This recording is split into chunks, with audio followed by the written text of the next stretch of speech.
Bapak Ibu dosen, kita akan melanjutkan materi selanjutnya, yaitu cara mendaftarkan mahasiswa pada mata kuliah.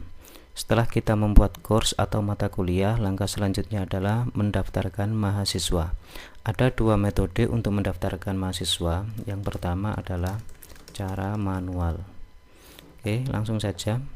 Di sini sudah tampil, sudah login halaman dosen. Di menu site home ini kita sudah melihat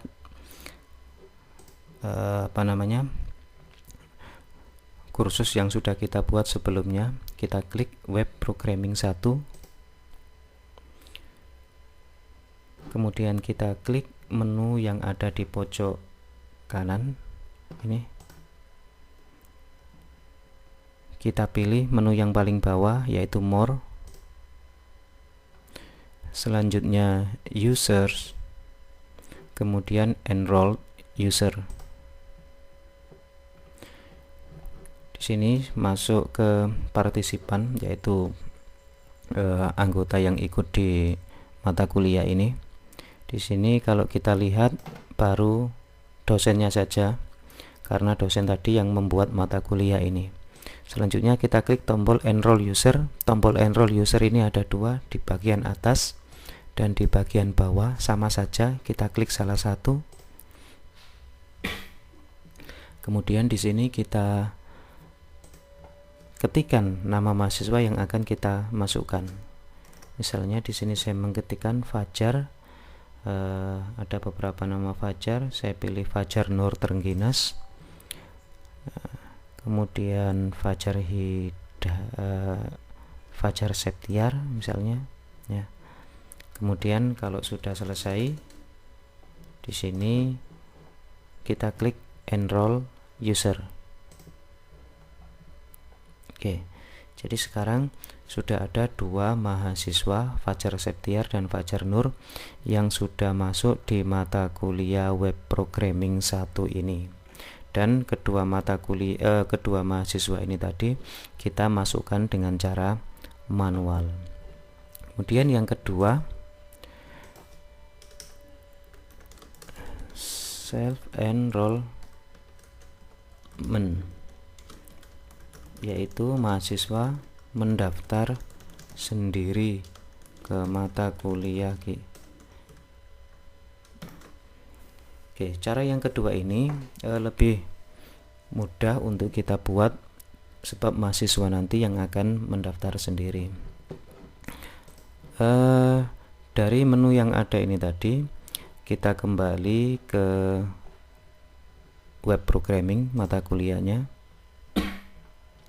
Kemudian kita kembali ke menu tadi, klik tombol menu pojok, kemudian ke bawah menu more. Setelah itu user, kita pilih yang kedua, enrollment method. Kita klik,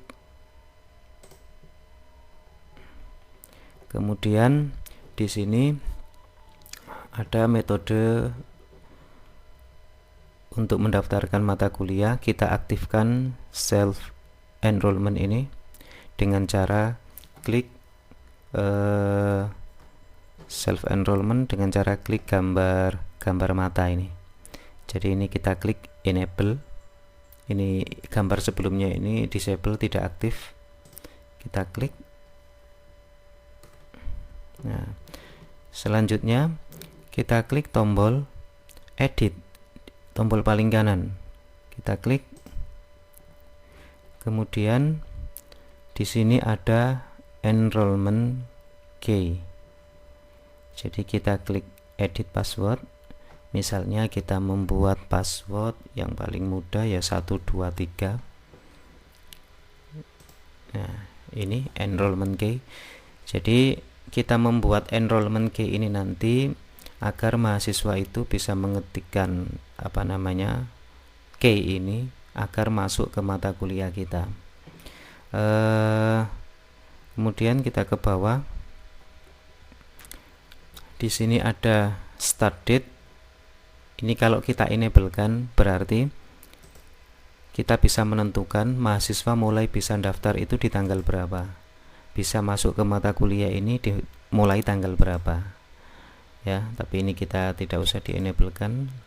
Kemudian end date ini kita membatasi bahwasanya mahasiswa bisa mendaftar ke mata kuliah kita itu terakhir kapan. Ini bisa kita ganti tanggalnya. Misalnya kita memberikan waktu hanya beberapa hari, 2 minggu ke depan, ya ini kita pilih tanggal 30 Maret 2020.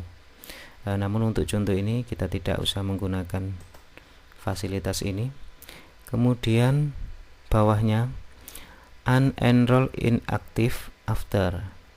Jadi ini defaultnya adalah never. Ini maksudnya bahwasanya mahasiswa setelah masuk ke mata kuliah kita itu apakah diizinkan bisa keluar dari mata kuliah kita atau tidak. Jika ini kita pilih never, berarti nanti tombol unenroll itu akan muncul, artinya mahasiswa setiap saat bisa keluar dari mata kuliah kita.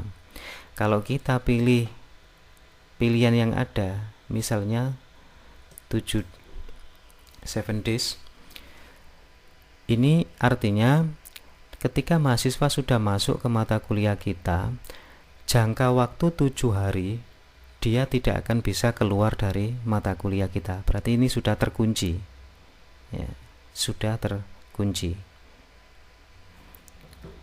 Oke, untuk contoh ini saya gunakan 7 days, kemudian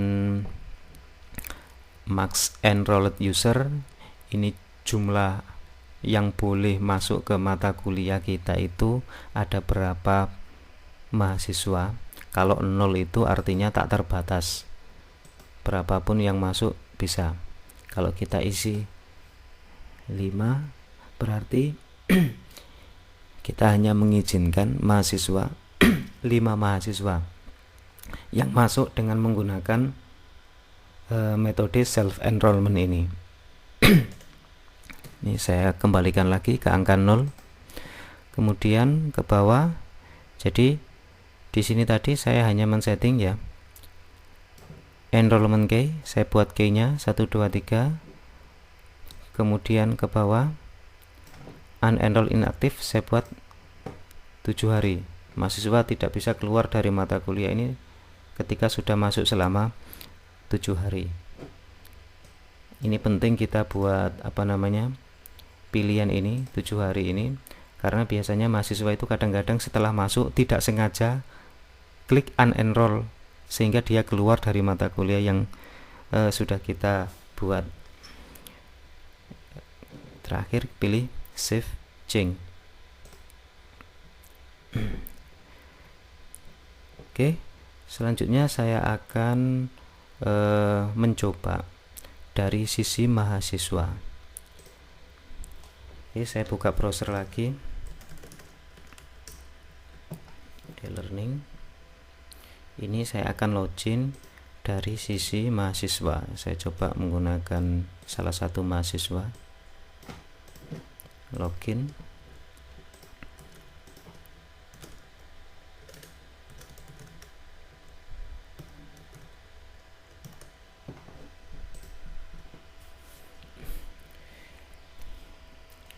Oke, kemudian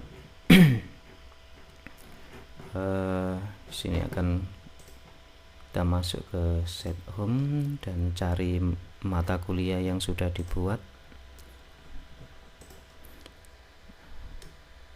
Web programming 1. Oke, sudah masuk. Ketika ini diklik oleh mahasiswa, nah di sini mahasiswa disuruh memasukkan enrollment key, ya, kita masukkan 1 2 3, enroll me, klik.